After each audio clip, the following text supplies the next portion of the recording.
Hello, everybody. Welcome to our session today. We're going to wait probably another minute or so just so that anybody running a bit late can join us on time.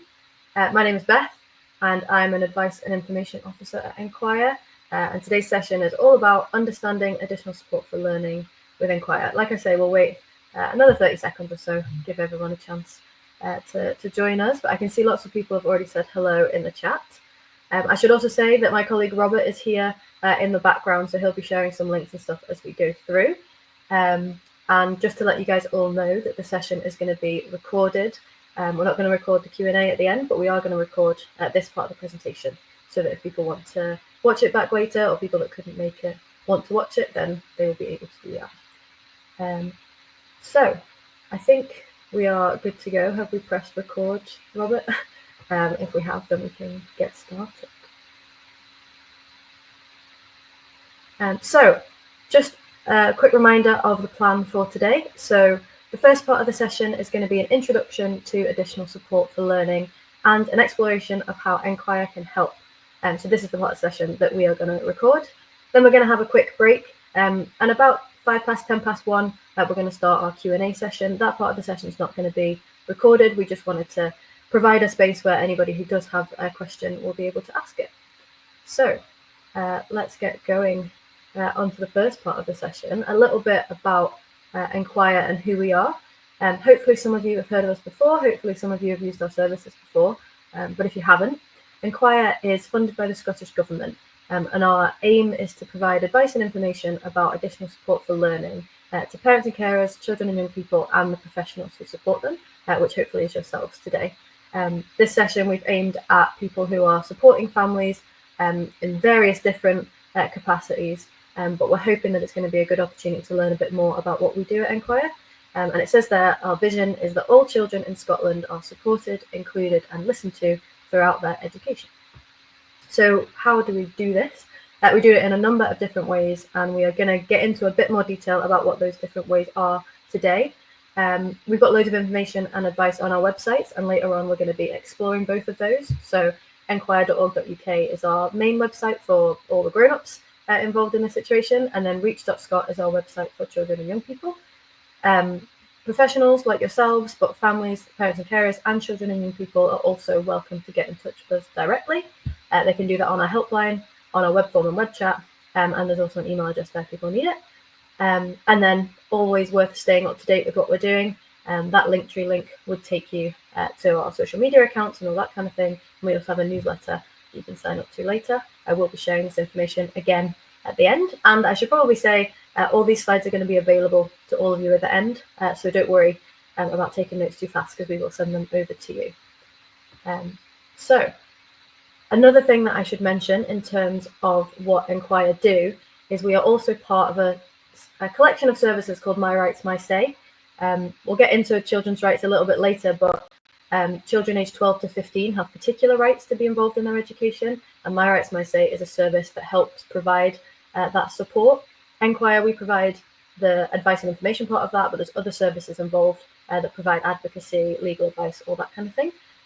So yeah, if you've not heard of My Rights, My Say and you work with children who are aged 12 to 15 who are looking for some support in having their voice heard, then definitely check them out too. The final shout out I need to do before we get into some of the more solid pieces of information is that Children in Scotland, who support Enquire is one of the services that are supported by Children in Scotland. They are having an annual conference, as always. This year's one is in Glasgow, 28th to 29th of May. You can get your tickets now. We're going to be there. We'll have a stand, and we're doing, some of our team are doing a workshop as well. So if you've not heard of it or you've not signed up yet, then this is our plug to do that. Right, let's get into some quick questions. We have tried to make this session as interactive as we can. So what I'm going to ask you to do now is to join a Menti. So if we click the next slide, that should have the joining instructions. Please make sure that you join in a new tab or a new window, because if you join on the tab that this is on, then you'll get lost and you'll miss us. So if you can, let me change myself so I'm not in the way. Oh, I'm still in the way. Let me try this one. If you can go to menti.com, perhaps on your phone if you're on a laptop, or in a new tab or a new window, enter that code so that you have joined us and we can see that you've joined. You can also use the QR code there to join. We're going to ask you a few questions just to make sure that you're all still awake, still paying attention, and we'll do this a couple of times throughout the session. Robert, you do want to click the next slide when it looks like we've got most of us signed up. So the first question is just because we're a bit nosy and we thought it'd be interesting for everybody to see who else is here. So what is your role? Feel free to describe in as few words as you can. I know that we've reached out to lots of different professionals, and the education and third sector is a very broad strokes place where there's lots of different people doing lots of good work all over the place. So we've got a parent that's joined us, project leader, social worker, excellent, carer, support worker, advocacy.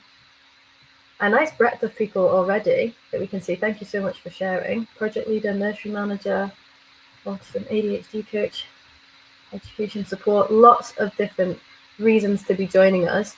And that's why we're hoping today the session will be a nice broad overview that will support lots of different people in all of your roles. Fantastic. Thanks for filling that in. Our next question is about where you are from. So we have reached out to different organisations across Scotland. Hopefully some of you will have had a direct invite from one of our team, but we were nosy also about where in Scotland you're joining us from. Enquire is a national organisation, so we work across Scotland and we try our best to reach people as far and wide as we can. So hopefully we'll be able to see some of that. Or I can see some Aberdeenshires and some Edinburghs and beyond. Excellent. I live in Glasgow, so I'm hoping there's some Glaswegians to help represent us. You will be able to tell from my accent that I am not originally from Glasgow, but I've been here 10 years now, I think, so maybe I'll get the accent eventually. But it looks like we've got quite a nice spread of folks, so that's really exciting. Fantastic. Thank you so much for answering our question. The final question that I'm going to ask you at the start of the presentation is, how confident do you feel right now, before we get started, how confident do you feel supporting families to understand additional support for learning? So from one end of the scale, not at all confident, don't think I really know anything, quite nervous about the whole situation, or I've done this 100 times before, I know exactly what I'm talking about, I'm just here to see what you guys are on about. And the plan is, if you hadn't guessed it already, that we are going to ask you again at the end. And what we're hoping to see is that compared to how everyone was feeling at the beginning to how they're feeling at the end, hopefully we'll see a nice shift up so that more people are feeling more confident. So this is the average score that we've got at the moment. Robert, when you feel like we've got most of our respondents responded, you can click on to the next slide.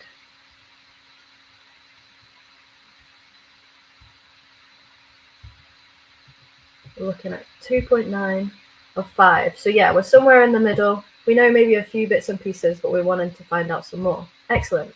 So time to go back to the presentation. We're going to use the same Menti link the whole way through. So if you are interested in doing so, you'll be able to see the slides on your phone, but they will be very small.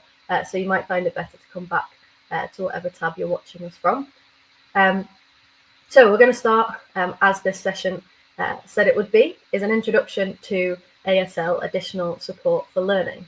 So the first question is, what is additional support for learning? And really it comes under this wider branch of, or this title of children's rights. So hopefully we all know that children have lots of different rights.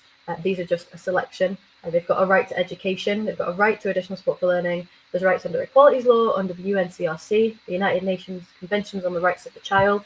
There's lots of other places children's rights come into play as well, but today we are focusing on children's rights to additional support for learning. And what I need to say right now is a very important caveat. While children's right to education and rights under the UNCRC and under equalities law apply to all children, the right to additional support at school is only for children whose education is the responsibility of a local authority. So children who go to local authority schools have the right to additional support for learning. If you are supporting families that go to independent schools or who are home educated, their rights are slightly different. We do have information about that on our website, but go and check that out. It's also another caveat on a caveat. If a child is in an independent school, because the local authority has funded their place there, then they do still have the rights to additional support. A little bit complex, but yeah, for most children who go to local authority schools, that covers the majority of children in Scotland. They've got the right to additional support for learning, and that's what we're talking about today. Someone's just asked, are the slides going to be provided? Yes, they will be. So next slide, please.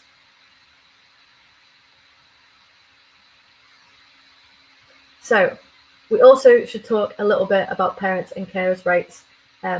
What we hear a lot about is how we can support children's rights, but a lot of you will be working with families, and it's important to understand that within this context of support at school, parents and carers have some particular rights as well.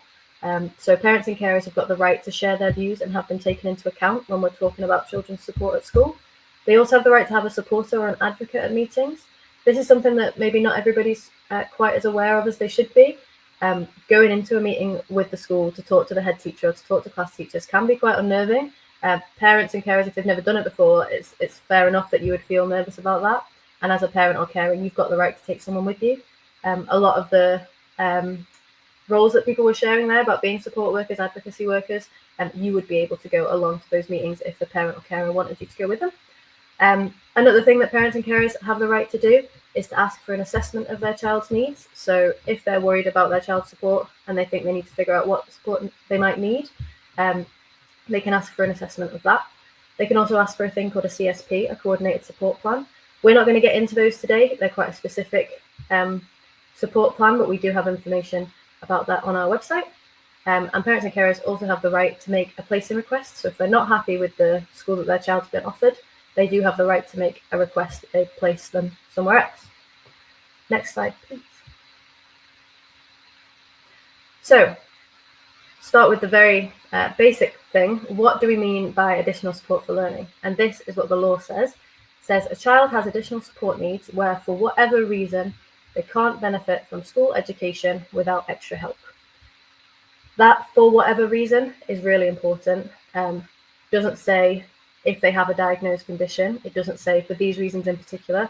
It says if for whatever reason they can't benefit from school education without extra help, they've got the right to support. So next slide, please.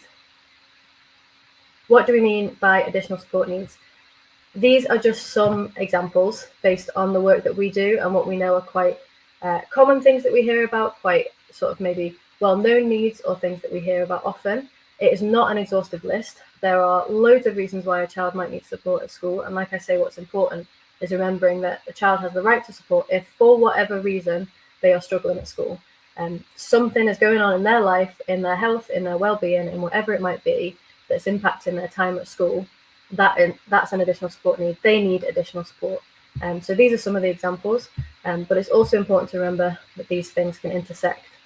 So if we have a look across this list, you'll see that there's things like ADHD or autism, but there's also things that maybe we don't necessarily associate in the same way as being an additional need. Moving school a lot isn't a condition that a child has. It's not something that's I guess specific to them, but it's an experience that they're living through. It's something that's going to make their education more difficult. It's going to impact their mental health and well-being. Similarly, issues at home is a very broad statement that we've said there, but there's lots of reasons why a child might be experiencing things at home that are having an impact on their ability to learn at school. Can we go to the next slide?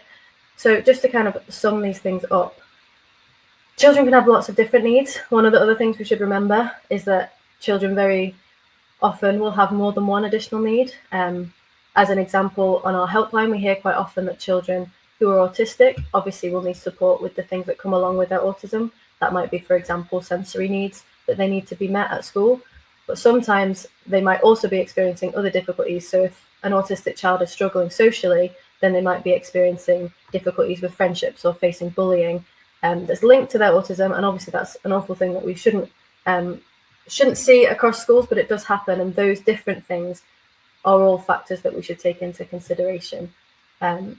It's very rare that I think a child would have one very straightforward thing, or that one person's diagnosis or condition or need would be that simple.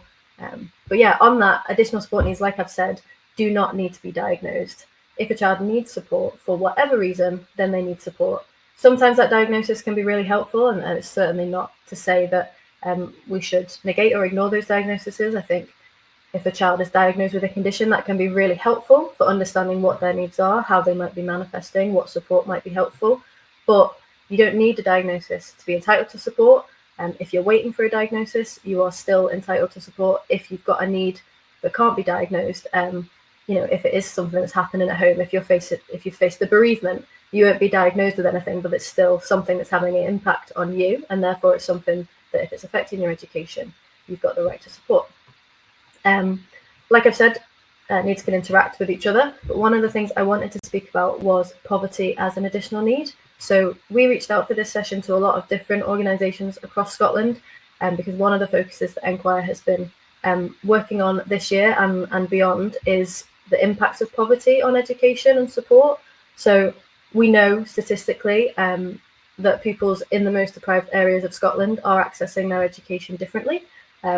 Statistics show that their attendance is lower, rates of exclusion are higher, and it's really something that we should pay attention to. Like I say, it's not to say that, we're talking about you don't need a diagnosis for support, and I don't think children are ever, diagnosed as living in poverty, but it's certainly something that we should recognise, and it's something that schools can support with.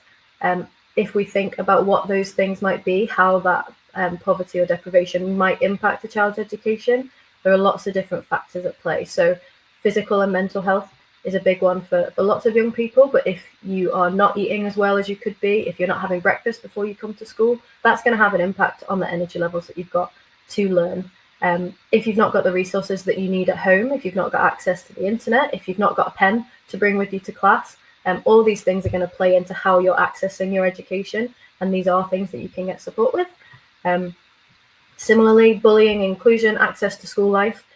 Before I worked at Enquire, I was a pupil support assistant, and the difficulties that kids had fitting in if they weren't wearing the right branded thing, or they didn't have the right type of bag, or they weren't on the right social media or whatever.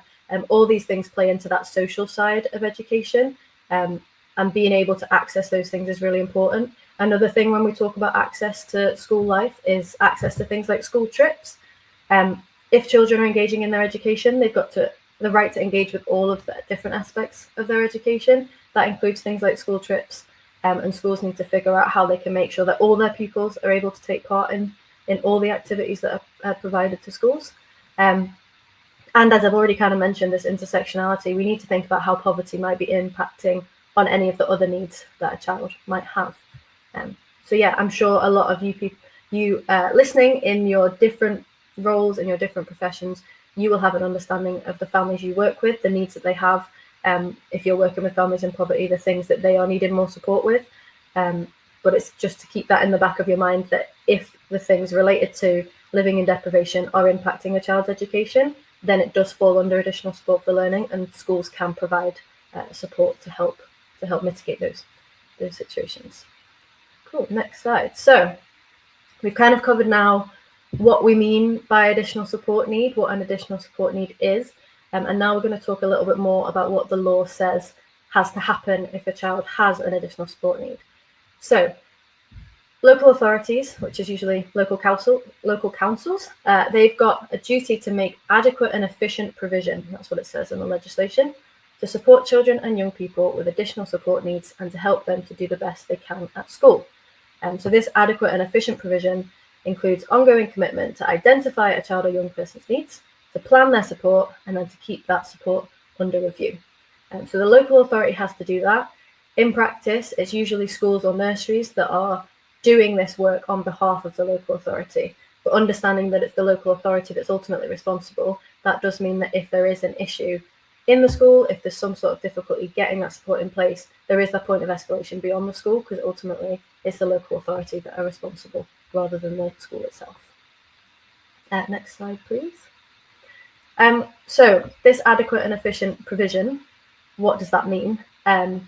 Support is really, really broad. There's lots of different things that support can include. I think it's often assumed that support will be, a one-to-one pupil support worker, or things printed out in a different font to make it easier to read. But actually, support is really, really broad. And like I say, the law is really vague. It's adequate and efficient provision to meet the individual needs of a child for whatever reason.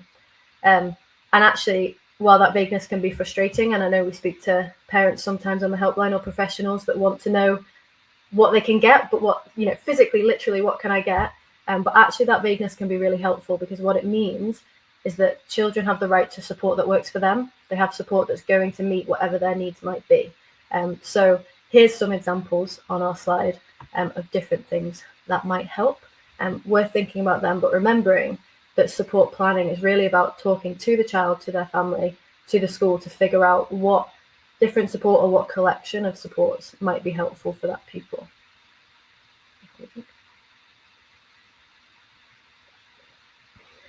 Before we go any further, I just wanted to mention another piece of Scottish Government guidance, GERFEC. I imagine a lot of you will have heard of it before, but GERFEC stands for Getting It Right for Every Child, and it's a framework that helps support well-being of pupils. It's helpful in the context of additional support for learning, because we can talk about GERFEC when we're talking about support needs. We can use the language of GERFEC to help us discuss what support might be helpful or what issues the child is having. So within GERFEC, there are these Shannari indicators, and Shannari stands for safe, healthy, achieving, nurtured, active, respected, responsible, included. And you can use those to have a conversation with the school or with the family about where the concerns lie. So is it that the child's needs mean that they are not safe at school? What support do we need to make sure that they are safe, so that they are safe in the playground, or so that they're not running out of school into the street and not keeping safe that way? Or is it in the classroom? What do they need to keep safe? Similarly, do they have the opportunity to achieve? Are they having opportunities for success, things that they can feel that they are achieving, whether that is academic achievements or that more broader sense of building social skills or life skills, or having opportunities to win at the football? How are they being included in that wider school life? So using the Shannari indicators in this way can be a really helpful tool for that sort of language, to have those conversations, to make sure that we're hitting all the marks that we should be when we're planning a child's support at school. So we know what support needs are, and we know what's supposed to happen. Children are supposed to get adequate and efficient support. What do you do if that's not working, or if there are concerns, or if things are causing issues, things aren't quite right? Our first piece of advice, and this is the advice that we would often share on our helpline, is that you need to listen to everybody. We need to listen to what the child has to say. They've got the right to be heard in decisions about their support. We also need to listen to their parents and carers, who will have really great understanding of their child, of what their needs are, of what happens at home, what they're telling them about school. We also need to listen to the school. Schools are full of professionals that are trained to provide education, and they might have some really great insight into what support works in the classroom, what things might help. They'll have an understanding of what a child's like when they're at school. Quite often, a child at home and a child at school can be very different personalities, and it's not to say that that's necessarily a good or a bad thing, but understanding that a parent's experience of a child at home is just as important and as valid as a teacher's experience of a child in the classroom can be really valuable when we're talking about what we should do next, what might help, what might be better. And then also any other professionals that are involved. So whether that's yourselves in all the sort of supportive and advocacy roles that you're doing, or if it's an educational psychologist they've met as part of an assessment of need, if they're working with CAMS for mental health support, whoever else is involved should be listened to if what they have to say can be really helpful for understanding a child's needs better. Really, it's about, as you would with anything, collecting all the evidence that you possibly can so that the decisions you make are going to be really effective.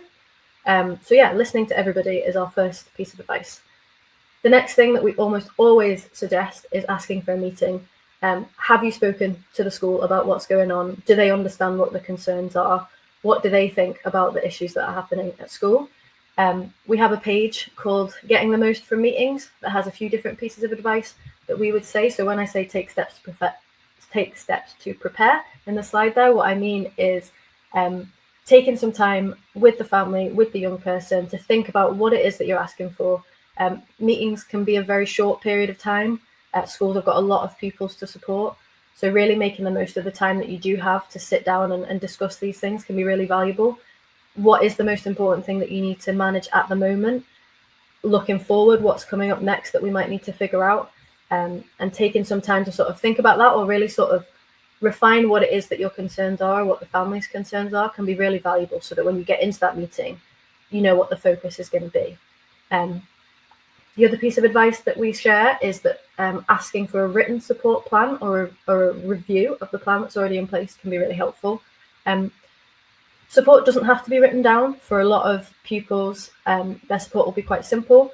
They might not need to have a big, A4 document that says they need to sit at the front of the classroom so that they can see the board better. That might just be an agreement that's easy to manage in their classroom. For other children, it might be that they have more complex needs, or they've got a series of different supports, or there's different staff involved at different times. So actually having things written down helps everybody to know what's going on. Sometimes if things aren't working, asking for a written plan can be helpful to make sure that you're sort of literally on the same page about what's going on. And asking for that written plan means that then there's a copy of what's been agreed, so that when you check in again later, because support should always be reviewed, that when you're checking in, you've got a written report of what you said you were going to do, what the school said they were going to do, so that you can see whether that's worked, what needs to change, what we've tried before, what we're going to try this time. So yeah, asking for a written support plan if you've not got one, or asking for a review of the plan already in place. And then that last point there is just a quick note to say, actually, there's lots more advice and support. Sometimes that's asking for an assessment of need if we're not quite sure what the issue is, what the support might need to be. Like I said earlier, it can be escalating things to the local authority level. If you've tried things with the school, you've tried things with the head teacher, and you need to escalate further. Another option is mediation, which is where a third party would work with the family and the school to try and find a way forward. That's not all that you can do. There are lots of steps beyond that, but we usually advise at Enquire that working with the school as far as possible is the best way forward, only because schools are on the ground doing the support. They're the ones in the classroom making it happen, and if you can maintain that relationship with the school, if you can build a rapport, that means you can talk to each other about what's going on, and if you can mend that if things don't work, that can be really valuable. But like I say, there are other things that can be done if needed. Okay, so that was a very quick run through of the overview of things that we think that you need to know. So to make sure that you are still awake, we are going to do a quick quiz. We're going to jump back onto Menti. Nobody will know what your answers were, but just have a go and see what you can remember of some of these top things that we think you need to know. So make sure not to close this window, but if you can jump back over to Menti, let me move myself out of the way again. Jump back onto Menti, and we're going to ask you a couple of quick questions.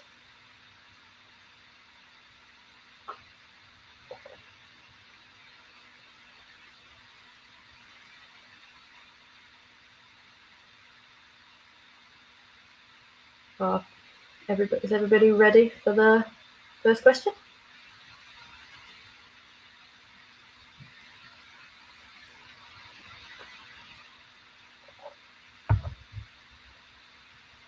Looks like we're ready. Okay, question 1. These are all true or false questions. Should have said that. A child must have a diagnosis to be entitled to support. True or false? Lots of false guesses so far. What do we think?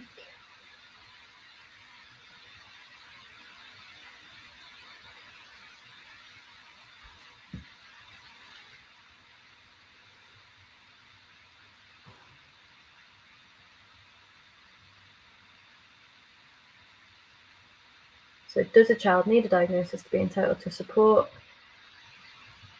Let's see what the answer is.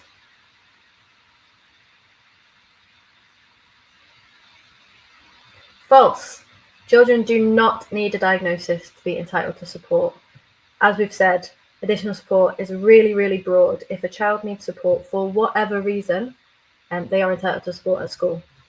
So you do not need a diagnosis to get support at school. Next question.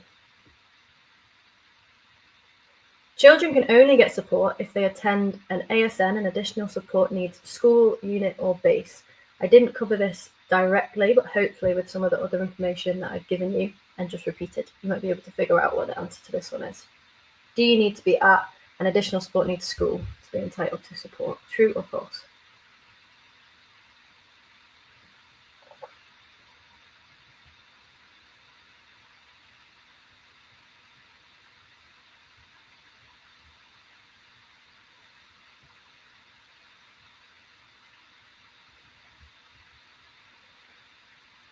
What do we think?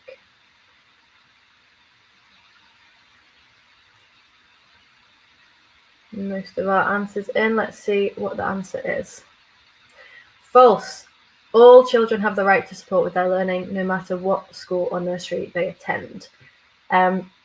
We didn't cover this in any great detail.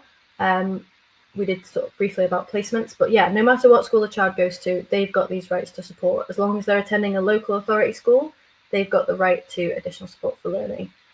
Obviously, support will be slightly different, I imagine. You know, an additional support for learning school and an initial support needs school, there might be higher levels of need that they're able to meet, but all children have these rights to support no matter what school they go to.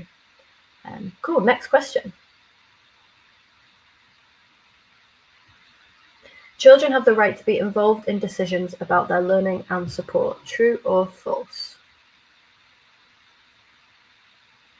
Do we have to listen to children and what they think or what they say about their time at school? What things might help them or what things aren't helping them? Pretty convinced answers so far. Let's see what the answer is. True. So we've been talking about additional support for learning that includes listening to the child, but actually Article 12 of the UNCRC is one of the easiest places to find the right to being listened to. Article 12 of the UNCRC says children should have their views heard and taken seriously in all matters that affect them. That includes planning their support, additional support for learning. It's really clear we need to listen to what children have to say, what they think and what they feel about what's going on at school. And there's lots of different ways to do that. That's not to say that children must attend meetings, but they should be provided the opportunity to talk to somebody that they trust about how they're feeling, to write down what they want to say, to record something, to attend the meeting if they want, whatever works for them, but they've got the right to be heard. Next question.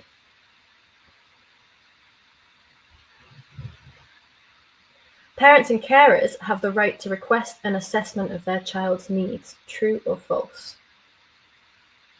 If they think there's a misunderstanding about what's happening, or there's uncertainty about what support might help, or they think they might be diagnosed as something, if they think they might be ADHD or they think they might have autism, and they want to get a diagnosis for that to help understand their child better, can parents and carers request that? Confident answers again this time.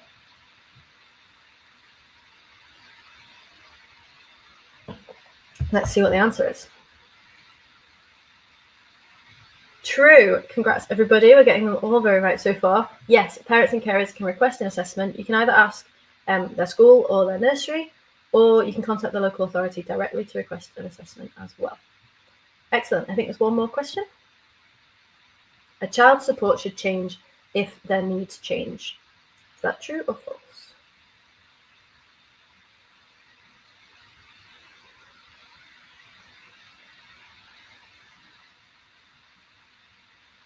People mulling this over a little bit more than they were before. The child's needs change, should their support change?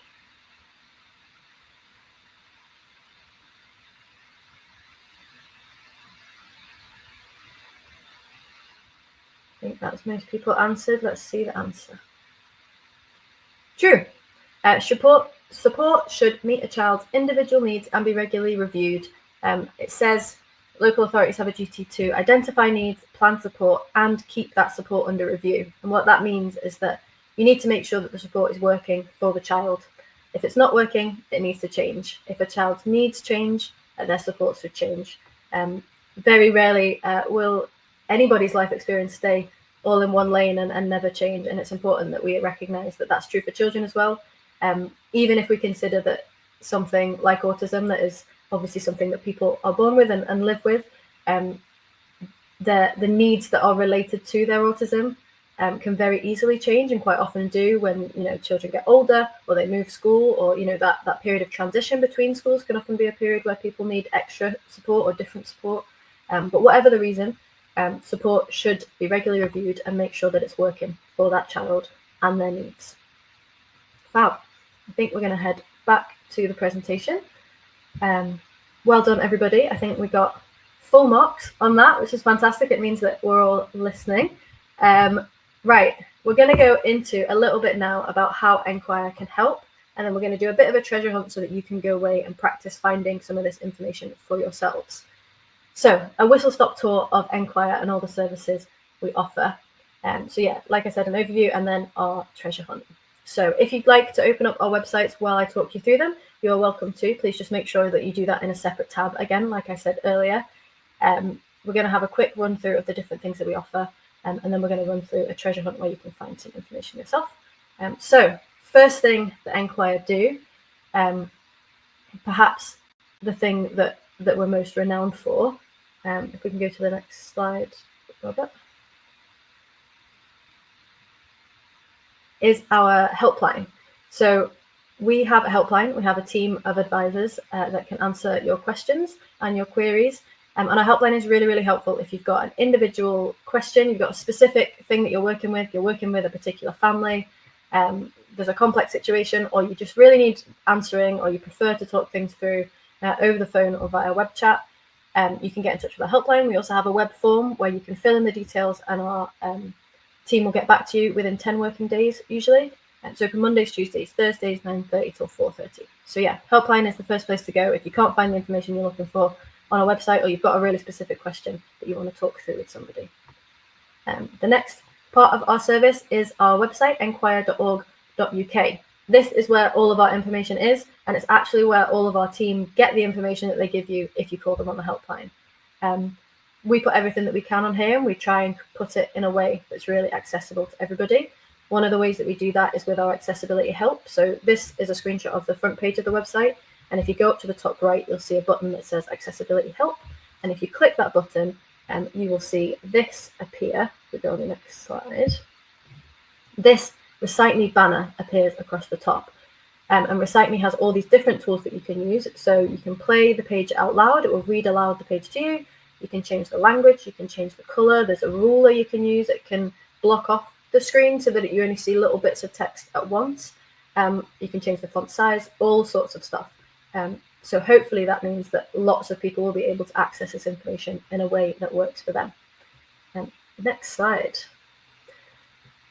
I'm going to talk to you about our parents and carers section. I understand that you are all professionals and volunteers, so it may seem out of place, but we do have a section for professionals on our website, but that's mostly for education professionals, so people working in education, in schools, in nurseries, and it's about the duties that they have as educators. Our parents and carers section, on the other hand, is about the information and advice that parents and families will need. So as an advocate, as a support worker, as a social worker, you might find that this section has got the information that you're looking for. And if you're doing work with families directly, these are the pages that might be helpful to read together or to look at together. So parents and carers section has got tons of information. It's all divided into key topics. And on each page, we've got drop downs that split up the text, so you're not sort of faced with a big essay to read at any time. There's links to further information and resources where they're necessary, and you can also print off all the pages. So if we go to the next slide, you'll see how easy they are to print. It makes a printer-friendly version. It gets rid of the photos, and it opens up all the drop downs. So if you print the page, it will print everything else that you need to see.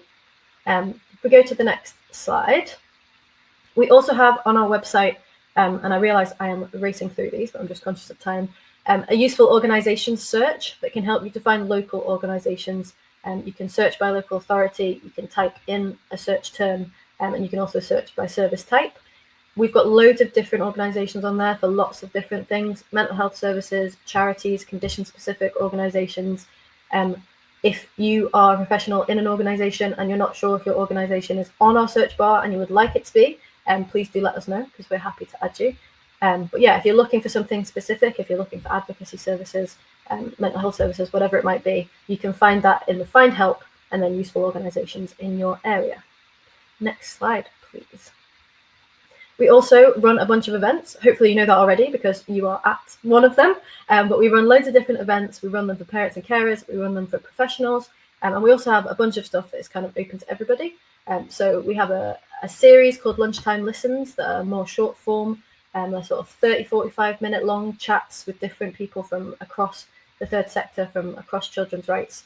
And we talk about loads of different key themes and topics. We also run webinars like this one that are a bit longer, usually an hour and a half, informative on key topics, key things that come up all the time. We do collaborations with other organisations.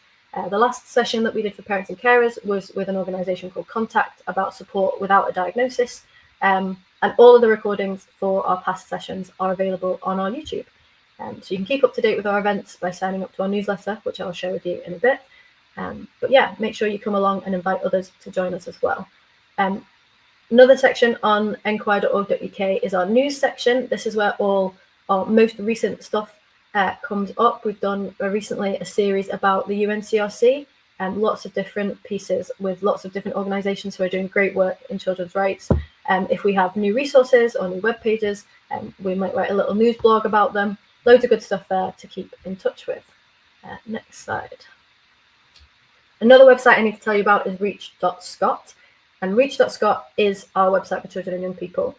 Essentially, it's all the information that we have on enquire.org.uk, but it's for children and young people. It's designed to be accessible to them. It's a little bit more interesting. There's more pictures, there's more colour. It's a bit more fun to read, if I'm honest. It's designed for young people because they've got the right to understand their rights as well. So we try and create a space where they can go and find out the information that they need. Reach.scot also has a TikTok, so if you or your young people are interested in keeping up with what we're up to, you can follow us at reach.scot. And yeah, there's a little section there for the Inclusion Ambassadors, who are a group of young people with additional needs, and we work with them to find out their experiences of school, and we use that to inform the work that we do, but we also inform the Scottish Government about what young people are telling us about their support. So yeah, reach.scot, worth checking out, and we will check it out later in the activity that we're going to do. So, speaking of our activity, we are going to do a little treasure hunt. So if we go to the next slide, I will explain more about what I'm talking about.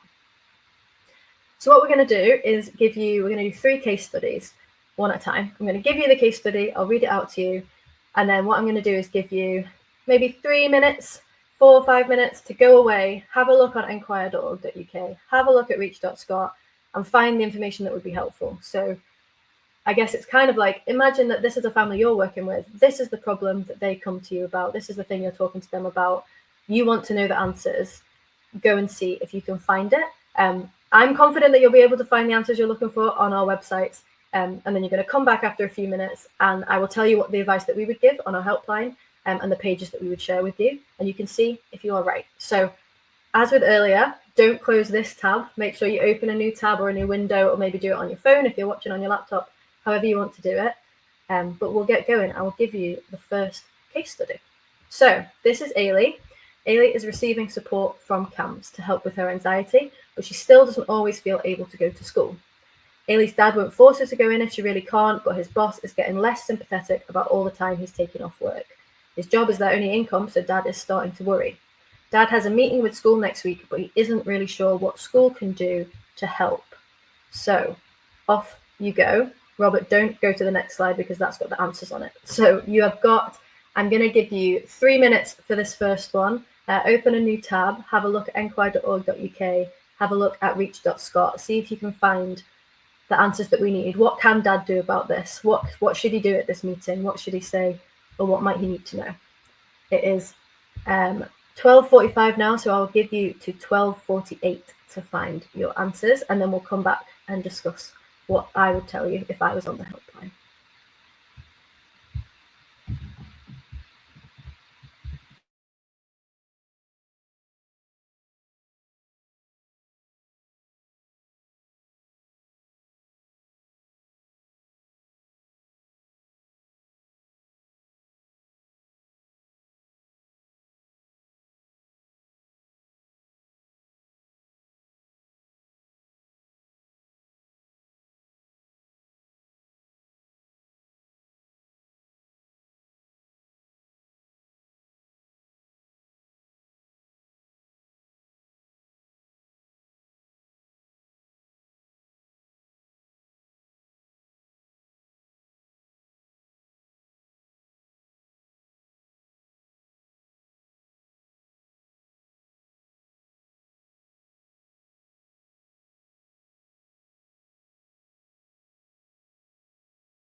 So that's 1 minute to go. So if you can find your final things and start heading back, that would be good.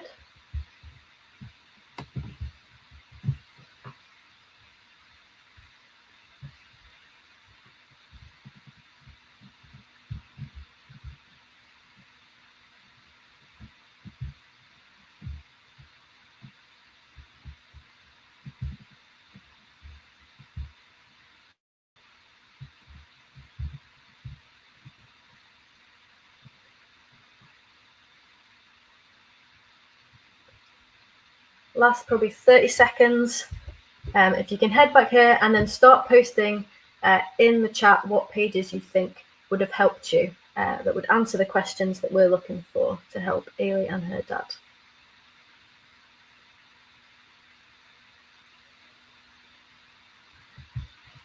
So if we go to the next slide, I will give you the answers that we would give if you were on the helpline. So I should have said at the beginning, these case studies are based on the sorts of things that we hear on our helpline all the time.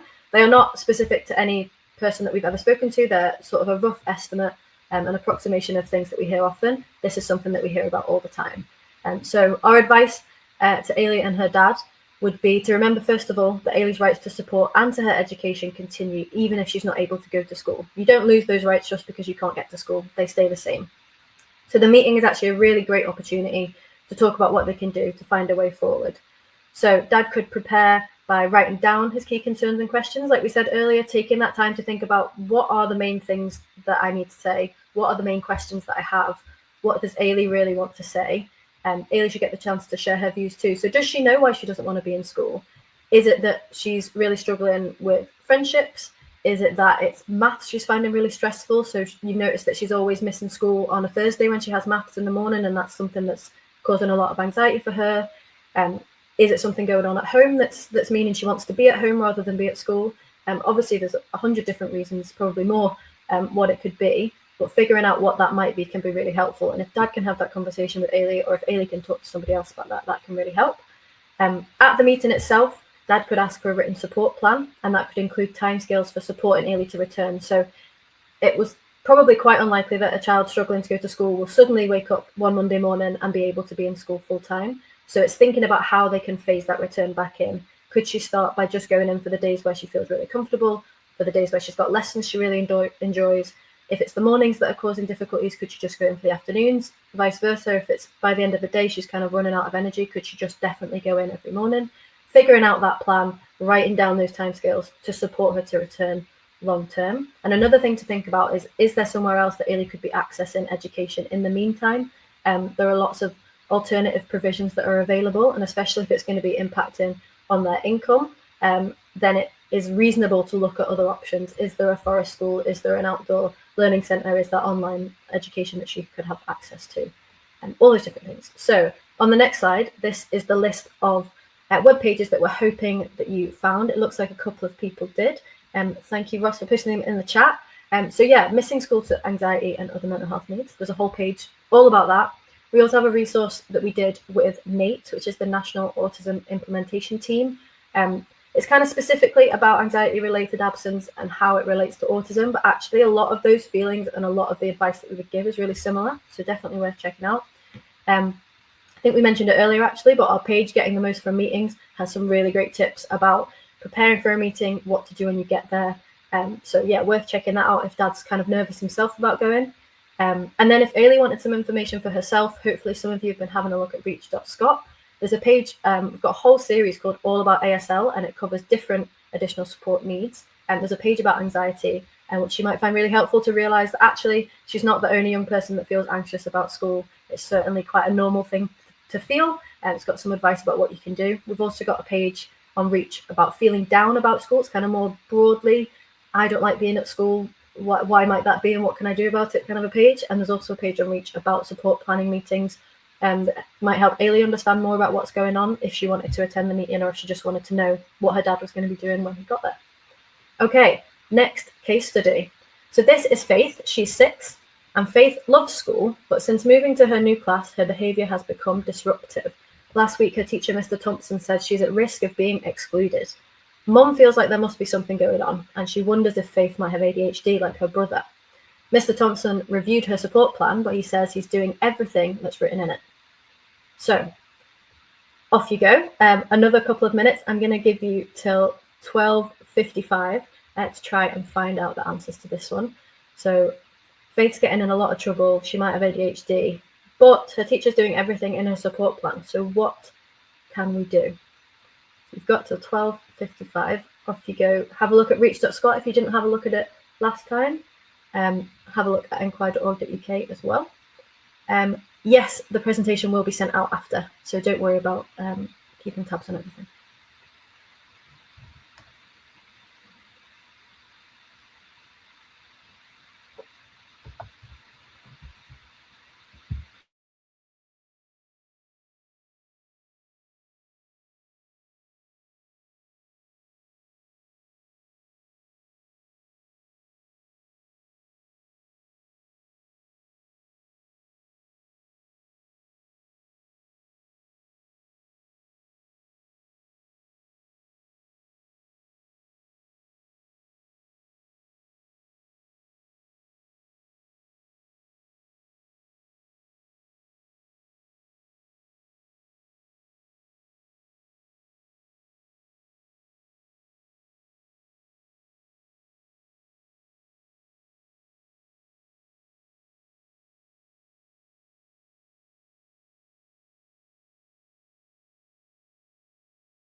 So that's 1 more minute to go before we come back and discuss.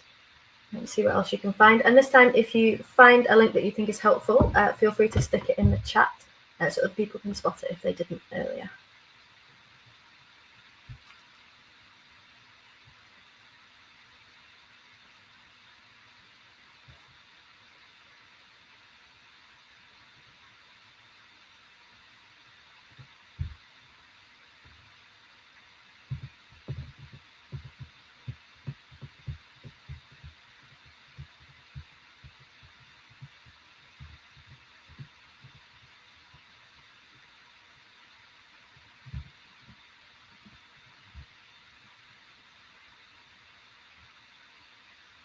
Cool, so if we can all come back to the presentation, a couple of links have been shared in there, definitely good choices, I think. Let's go to the next slide and I'll tell you what our helpline team would probably tell you if you called on the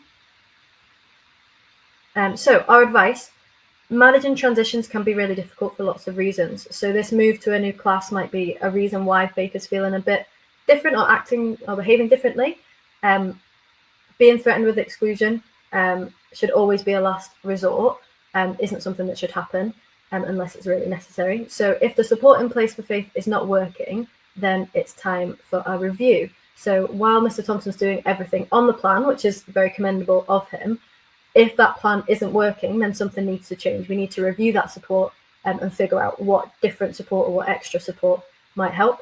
And yeah, a couple of you have sent the assessment page for parents. Like we said earlier, parents and carers have the right to request an assessment. So if Faith's mum is thinking that maybe it could be ADHD or there might be something going on there, it'd be good to find out more about, then she could talk to the school about that. The school can help to put that assessment process into place. If she needs to, if the school didn't agree or they didn't want to, she could contact the local authority, but hopefully the school would be in agreement. So let's see what pages we would recommend you to have a read of. Looks like you found a lot of the ones that we would have suggested. So there is a page all about identifying and assessing your child's needs. There's one about providing your child support and exclusion from school.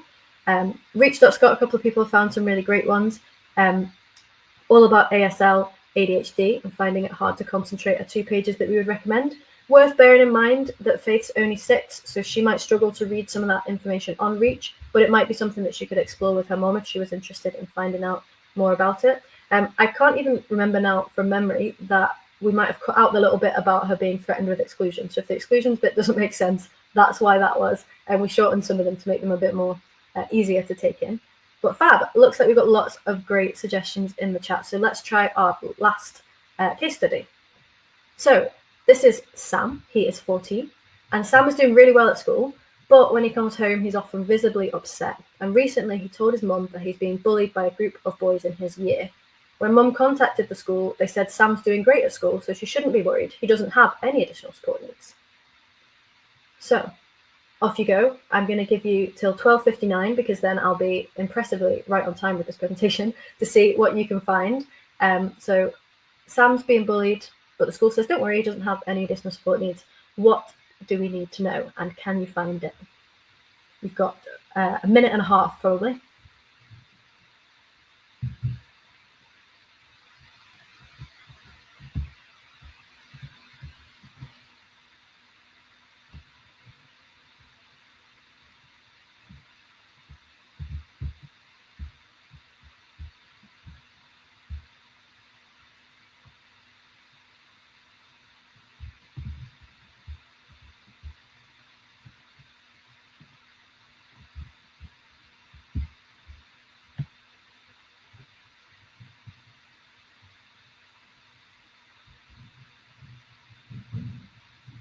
Last 30 seconds. Sorry to cut you short on this one, but it's just like the next level up. Level 1, we gave you loads of time. This is the final round, so quick fire round. Some great examples being shared in the chat. Well done for finding them.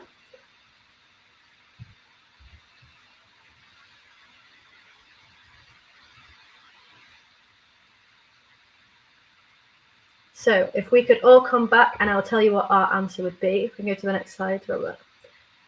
So our advice would be that bullying can be an additional support need. Like we've said, anything that impacts a child's ability to learn, to get the most out of their education, is an additional support need. So if the bullying is having an impact on Sam's ability to be at school and doing well, then this is an additional support need, and if it's impacting his well-being.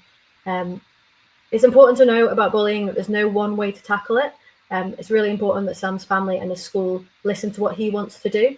Schools should have an anti-bullying policy to start off with, and maybe Sam's mum could contact the school to start the conversation if Sam feels comfortable with that. But talking to Sam about what might help, what he'd like to do, would be really valuable. So the pages that we would link to, which I think most people have found, on Enquire there's a page about bullying, and it's also important to remember we've got a page called What the Law Says About Additional Support for Learning. So if you're not sure if something is an additional support need, that's a great page to start off with. And then we've got a page called Solving Problems with Your Child's School that sort of step-by-step goes through the things that you can do if things aren't working or if you're not sure what to try next. And on Reach there's a page about bullying, and there's also that one Feeling Down About School, which is a great one if someone wanted to do some of his own research. Fab. So next slide, just to say thank you very much for taking part in our treasure hunt. And hopefully you found it really helpful. I think just what we wanted to sort of make really clear is, if you go to the next slide, that you don't need to be an expert on everything. Additional support for learning is really, really broad. There's 1,000,001 things that fall under this beautifully broad remit of, for whatever reason, needing support. And there's no expectation on you as advocates, as support workers, as social workers, that you need to know everything about additional support. What we want you to know is that Enquire's got all the information there when you need it, and hopefully now you realise that it is there to be found, and also that you can get in touch with us if you do have a question where you can't find the answer. So you don't need to be an expert on all things additional support, you just need to know where to look, and support is here for you if and when you need it. Now before we jump into our Q&A, I've got a quick question again, that one that I asked at the beginning, I'm going to ask it again now. So if you could jump back onto the Menti, and you're doing very well with all this jumping back and forth, hopefully it's been keeping you on your toes rather than being a bother. If you could jump back on the Menti one last time, we're going to ask you that how confident question again, and hopefully we'll see that some of you have shifted up. I think our average score on the first question was 2.9, so let's see how we go. When it looks ready, Robert, flip it over and we'll put our votes in. So how are you feeling now after all this information, which I realised was a lot to take in? How are you feeling? Not at all confident? Very confident, somewhere in the middle, let us know. Already looks like we've shot up a little bit, which is fantastic.